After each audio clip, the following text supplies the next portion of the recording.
And the indigenous people also are not so happy. Even, for example, Alberta issue, that they use the soil to The take tar sands, yeah. the tar sands. Well, the tar sand is you know, it's a two-edged thing. For one thing, it has tremendous amount of oil, which Canada can use, and of course China wants. China has a lot of money in there, because China needs an incredible amount of oil. It has very little oil of its own.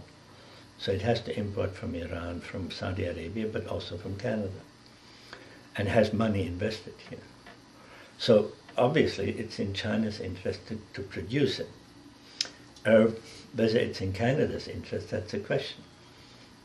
Because in order to produce tar sand, which is very hard, oil out of tar sand, you need a lot of initial energy, and you're also doing a lot of environmental destruction. They cut the forests, they kill the caribou zones, Yep. and also the rivers, Athabasca River is Yep. getting poisoned by By the slime, yeah. and people, indigenous communities are seeing more cancer issues. Yeah, could be. I don't know, but So do you think it's normal to suffer from health issues and go for the money? I mean, I don't know. well, I just came back from China recently, and I was in one city, very big city, Xi'an. They have not seen the sun in the last 10 years. It's totally surrounded by huge industries, and the environment is not important. Money is very important, but the environment is not. But in short term, money can help. But in the future, if they all get cancer, what will happen? They had money for them. Again, my feeling was that the Chinese government is something that it is willing to disregard. It wants power, it has power. You know, in Canada you can put pressure on government, and you can put pressure on industry to some extent, but how much pressure can you put, let's say, in China? Very little. So about Canada, so the government here is also looking for the power and doesn't care about the environment? Can we say like... No. A government will eventually do, since our governments are elected, if they disregard the environment at the cost of people's lives, then they will no longer be elected. I mean, that is how our system works. So you cannot just simply say that, you know, the government doesn't care. The government cares. It has to balance a standard of living which most people take for granted against what maybe should be done, but are the people willing to take a lowering of the standard of living?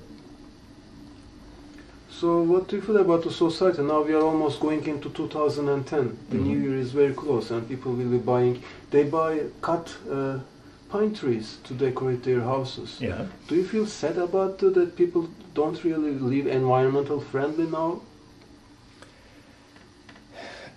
I think they will become environmentally friendly when they have to be.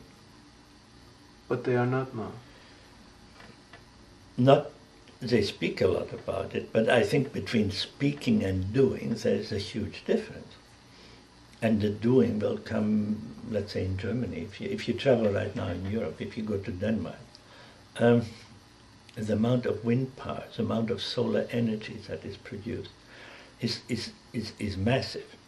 It's not yet important in terms of percentage of energy used, but it is infinitely larger than anything that's produced in North America.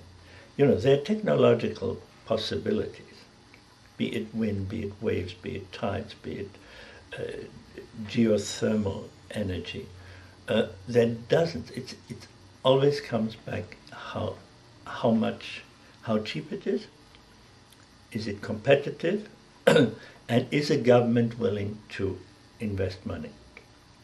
The German government, for example, is willing to invest money. If you have a house in Germany and you put in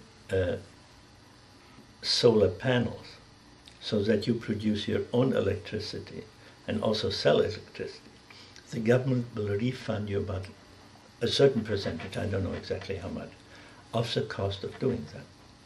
So that encourages, I mean, you save, obviously solar energy is cheaper than the energy you buy. The cost of installation is very high. But if the government pays a portion, then it becomes interesting. And that's the way to do it. Yeah. In many countries, actually, people don't have clean water to drink. Mm-hmm. They don't have electricity. But in Canada, it's so lucky country, actually. It's one of the... Actually, it has the biggest sweet water source on Earth. Mm-hmm. And it has very free, almost free, very cheap electricity in households. Mm-hmm. So is it also, do you think, affecting the people in a bad way that they don't care about the consumption and they just use everything without even they need to use? Well, obviously, if a country has certain wealth, like water, in very large amount, then its personal fear is not very great. You know, if you live in Senegal or Chad, yeah, and Lake Chad is shrinking by a fantastic rate, it's very shallow to begin with, then you can actually see the desertification. I mean, there's no part of Canada that's about to become desertified. Yeah, so you know, people here don't have that fear, and consequently, the use of water, the recycling of water, is not so essential. You know, those are. It's very easy to say we should just all, you know, do something for the environment. The moment you do, and unless it's cleverly done, it will result in a very strong lowering of the standard of living. And no country right now is prepared to do that. Well, that's basically, that's a sealskin, and those are copies made by Inuit of, that's an old whaling harpoon, it's a bird harpoon, fish harpoon, seal harpoon, and a spear. You couldn't get that anymore.